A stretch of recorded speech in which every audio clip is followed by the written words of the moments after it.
bukan hanya juga dibebankan. Jadi nggak usah terlalu banyak. Tapi yang unik bangsa kita itu bersatunya, dan musik bisa mempersatukan. Baru-baru ini istilah metode pool test ramai dibicarakan. Metode yang digunakan oleh Dr. Andani Eka Putra di Laboratorium Diagnostik dan Riset Terpadu Penyakit Infeksi, Fakultas Kedokteran Universitas Andalas, terbukti memutus rantai penyebaran COVID-19 di Sumatera Barat.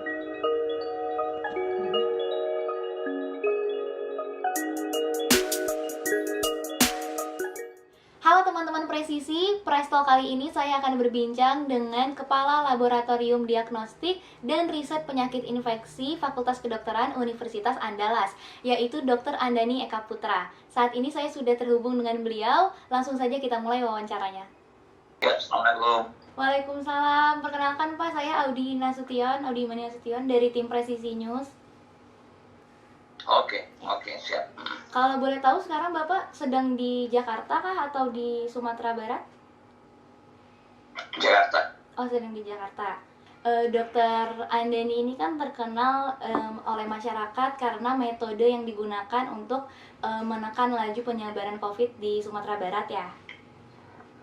Ya, Ya. Saya mau tahu boleh nggak Pak diceritakan awal mula melakukan metode pool test di Sumatera Barat itu bagaimana? jadi gini, sebenarnya itu hasil diskusi kita dengan teman-teman ya. Mula-mula disampilkan bahwa pool test itu seperti ini. Tapi saya bilang pool test itu punya kelemahan. Kelemahannya itu adalah terjadi dilusi pengenceran sampel. Jadi pada virus konsentrasi kecil, setelah digabung-gabung sampelnya, itu akan hilang dia. Jadi ibarat kita minum air gula ya kan, minum air gula. Coba dibayangkan gula, jadi ada 10 gelas, ya kan, cuma satu yang berisi air gula. Nah kemudian kita gabung-gabungkan semuanya sehingga pada jadikan satu gelas. Nah pada waktu kita minum satu gelas, rasa manis itu bisa, kalau konsentrasi gula yang pertama itu kecil sekali, pas di ujung yang satu gelas dia akan hilang, tidak terasa lagi manisnya. Ya, Kalah kan? sama air yang tanpa gulanya gitu ya Pak? Ya akan sama dengan tanpa gula, karena terdilusi dia, terencerkan dia. Ya, nah makanya kita coba optimasi, validasi di laboratorium. Kita gunakan 10 kali pengulangan, 4 metode ya, 4 model yang kita kembangkan, konsentrasi tinggi, konsentrasi rendah, sehingga akhirnya kita dapat model yang optimasi yang paling bagus itu adalah dengan menggabungkan hanya untuk 5 sampel saja. Jadi 5 sampel digabungkan jadi satu sampel, dan itu ternyata efektif dalam tetap bisa menilai pada kondisi virus yang konsentrasinya kecil. Pada virus yang konsentrasinya kecil. Nah itu tetap jadi aman kita untuk tetap kembangkan. Dan itu ternyata bisa menghemat biaya sampai 75%. Ya, menghemat waktu sekitar 50-60% dari waktu pengerjaan yang normal. Jadi kalau kita punya 500 sampel, ya paling-paling yang kita periksa itu hanya 125-150 sampel saja. Jadi nggak terlalu banyak yang kita periksa. Tapi saya dengar-dengar kalau sekarang itu bisa sampai 3.000 sampel per hari gitu, benar ya Pak? Oh iya, itu kan full test. Jadi kan full test itu juga ada syarat-syaratnya ya. Jadi pas sampel-sampel ulangan jangan di full test. Kemudian sampel-sampel yang yang dari pasien-pasien yang gawat ya, yang perlu cepat jangan di full test. Kemudian sampel-sampel yang di daerah-daerah yang angka positivity rate-nya tinggi, misalnya di atas 15%, jangan di full test, ya kan? Jadi berbeda-beda. Jadi ada aturan-aturan yang harus kita pakai dalam menggunakan full test ini. Berarti jadi kalau metode pool test ini nggak bisa diterapin kalau wilayahnya itu udah banyak positifnya atau bagaimana Pak? Betul, kalau banyak positif nggak bisa pakai. Tapi boleh tahu Pak, tingkat keakuratan dari metode pool test ini sendiri tuh sebenarnya dibandingkan dengan swab atau rapid test itu lebih akurat yang mana? Pool test itu hanya teknik laboratorium. Dia tetap menggunakan PCR, tetap pakai swab juga, bahan asalnya swab. Cuman kita lakukan peningkatan gitu loh. Contoh gini, saya cerita gini ya. Kalau kita punya 100 gelas yang berisi 100 gelas ya, air gula. Tapi kita tidak tahu mana yang bersih gula, mana yang tidak. Ya kan? Iya. Nah, mungkin 100 itu kita rasakan satu persatu kan. Jadi kacau balau tuh akan memakan waktu kan. Makanya kita ambil misalnya 1/5 gelas, dari gelas pertama, gelas kedua, gelas tiga, gelas keempat, gelas kelima, kita gabung jadi satu. Kemudian kita ambil lagi gelas ke-6, 7, sampai 10 dan satu gelas lagi. Nah, kemudian masing-masing gelas ini kita rasakan. Kalau misalnya gelas yang pool yang pertama tadi, 5 yang pertama tadi positif, ada rasa manisnya, baru 5 yang ke atas kita cari mana yang manis antara mereka, antara 5 ini. Ya kan, jadi kita flashback ke belakang. Jadi itu dasarnya gitu. Pak, boleh tahu kan kalau sekarang di Sumatera Barat positivity rate-nya itu udah di bawah 2% ya Pak ya? Ya, betul.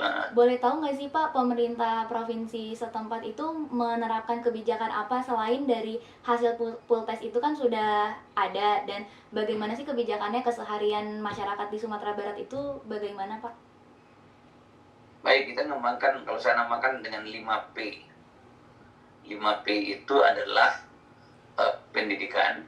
Jadi kita berikan edukasi kepada masyarakat, kita berikan pemahaman, walaupun sulit dilakukan, karena masyarakat tidak patuh. Yang kedua adalah pelacakan. Jadi semua orang yang punya riwayat kontak kita periksa, kita cari. Yang ketiga adalah pemeriksaan. Jadi hasil pelacakan itu tidak kita biarkan, tapi kita testing dengan PCR. Nah, di dalam pelaksanaan PCR ini kita menggunakan metode pool test. Kemudian yang keempat yaitu pengisolasian, ya.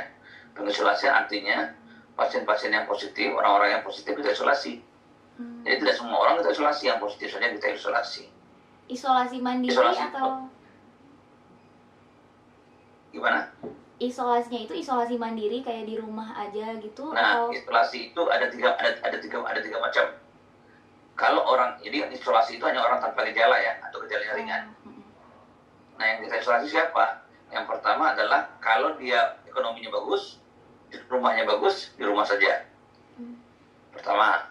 Yang kedua, kalau misalnya katakanlah ekonominya kurang bagus, rumahnya kurang layak gitu ya, di tempatnya disediakan, di karantina gitu ya.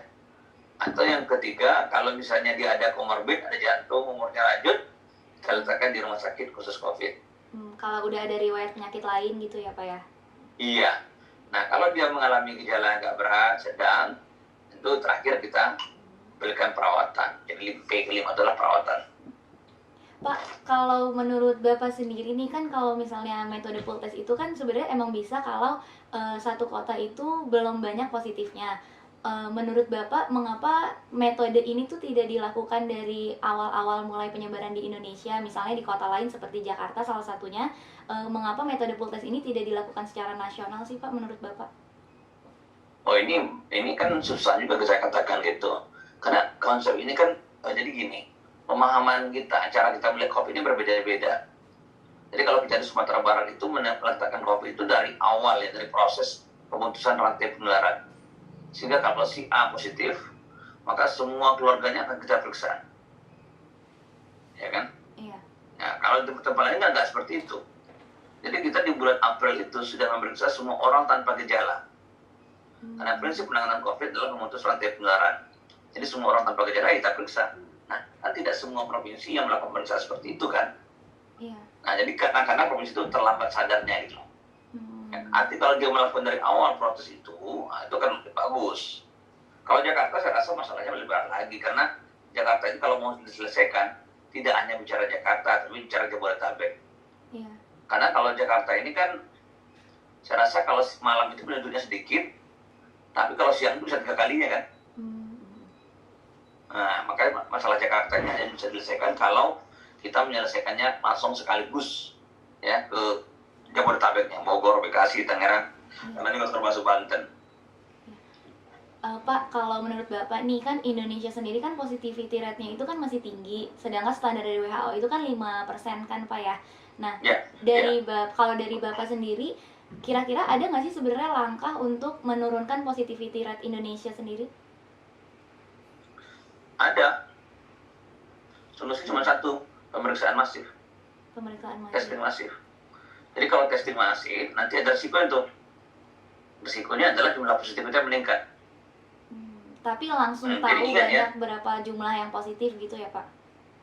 Iya, jadi ingat ya bahwa semakin banyak kita periksa, maka jumlah positif akan meningkat. Jadi jangan pernah takut dengan banyaknya jumlah positif. Itu harus catat dulu. Jangan takut jumlah positif banyak. Saya contoh gini. Saya periksa 100 orang, positif 20 orang. Ya. Kan cuma 20 orang positif. Ya. Saya periksa 1000 orang, positif 100 orang. Sekarang saya tanya, yang cemas yang mana sekarang?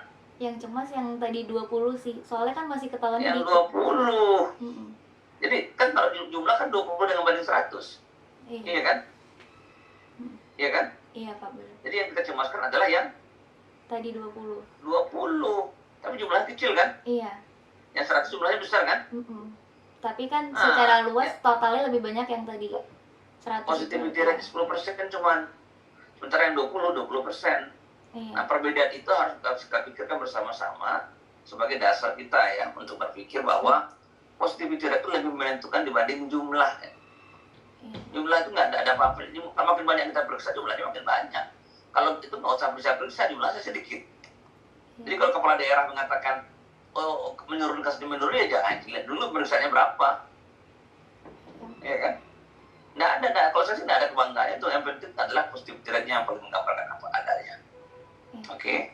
Kalau boleh tahu Pak, dari Bapak sendiri dengan dokter-dokter di kota lain, di provinsi lain, apakah sempat berbicara untuk terapkan metode pool test juga di kotanya? Oh ada beberapa daerah yang berbicara ini mengembangkan metode ini ada. Bagi saya nggak ada masalah kan, tinggal pakai aja. Kalau cocok pakai, kalau nggak cocok pakai. Intinya adalah kita buka sekali, kita terbuka sekali. Karena kita berpikir kan untuk bangsa ini kan. Iya. Kita tidak berpikir untuk yang lain. Pak, kalau menurut Bapak sendiri, saat ini kan diterapkan new normal nih Pak. Tapi kan saat ini juga datanya kan justru penyebaran COVID itu malah meningkat juga. Apakah sebenarnya efektif Pak melaksanakan new normal? New normal itu kan masalahnya kan masalah ekonomi. Ya kan? Jadi masalah ekonomi sebenarnya. Jadi kalau saya katakan kita sulit sekali untuk melarang orang untuk seperti Cina, itu tidak bisa ditentu. Ya, Cina itu bisa mereka seperti itu. Karena separuh komunis itu bisa mereka sembarang aja untuk melarang orang keluar. Kalau kita tidak. Dan sulit sekali masyarakat kita untuk patuh. Ya kan? Dan begini, kita anggap orang tidak boleh keluar misalnya. Orang misalnya harus pakai ini semuanya kan. Oke lah orang pakai masker. Tapi kadang-kadang jaga jarak dan sebagainya macam kurang. Iya. Jadi sulit mengaturnya gitu kan. Makanya saya katakan dalam kondisi seperti ini yang harus ditingkatkan kapasitasnya adalah tracing dan testing. Karena pendidikan itu, pemahaman itu sulit. Ya kan? Nah, masalah utama COVID adalah salah satu masalah utama COVID adalah masalah gagal paham. Gagal paham itu di mana terjadinya? Di masyarakat, di pemerintah, ya kan? Dan di nakes sendiri banyak juga gagal paham. Pakai APD berlapis-lapis itu gagal paham. Ketakutan yang berlebihan itu gagal paham. Iya. Jadi harusnya bagaimana Pak? Maksudnya tadi kayak misalnya pakai APD berlapis-lapis itu sebenarnya gagal paham ya. Jadi seharusnya itu sebenarnya kayak gimana sih Pak? Ya standar aja, misalnya pakai APD N95, kemudian bagian luarnya dikasih APD yang beda itu mungkin tidak masalah. Ini pakai macam-macam dikasih plester kan jadi susah nafas, susah bernafas, oksigennya kurang, akhirnya pingsan kan itu, malah ada yang meninggal malah. Nah ini maksud saya, ini yang harus kita coba ya bangun bersama-sama. COVID ini akan menjadi sangat serius kalau kita gagal mengendalikan penyebarannya. Pada saat angka penyebaran di daerah itu lebih dari 20%, itu kita sudah mengarah ke arah kegagalan dalam melakukan penyebaran. Kalau penyebaran itu sampai 30-40%, saya rasa kematian akan sangat banyak sekali. Nah, gitu ya. Iya Pak. Baik Pak. Oke, Pak, selesai? Iya, baik Pak. Terakhir Pak, minta saran untuk masyarakat saat ini. Bagaimana sih Pak untuk dari perilaku masyarakat Indonesia sendiri agar penyebaran COVID ini tidak semakin menyebar? Oke. Ya, dalam hal ini saya sampaikan gini, masyarakat itu harus betul-betul membangun suatu kesadaran ya, bahwa COVID ini adalah tanggung jawab bersama. Ya. Jadi COVID itu adalah tanggung jawab bersama, bukan tanggung jawab kita saja. Nah, ini harus pahami ya. Jadi COVID itu adalah tanggung jawab kita bersama yang harus kita yang harus kita sadari betul-betul bahwa kalau kita terinfeksi COVID, maka berisiko itu adalah keluarga kita, orang sekitar kita dan sebagainya. Maka ikutilah protokol COVID, itu yang paling penting. Oke? Baik. Makasih ya Pak, terima kasih banyak Oke. waktunya. Oke, sama-sama. Ya, Maaf Assalamualaikum. mengganggu waktunya ya Pak. Ya, itu tadi perbincangan saya dengan Dr. Andani Eka Putra. Nah, teman-teman presisi, bukan hanya pemerintah dan dokter yang bertanggung jawab untuk menekan laju penyebaran COVID-19, tapi juga dari kesadaran masyarakat itu sendiri untuk tetap mematuhi protokol kesehatan. Dan jangan lupa juga untuk tonton terus tayangan-tayangan lain di channel Presisi. Audi Nasution dan tim Presisi pamit undur diri, sampai jumpa.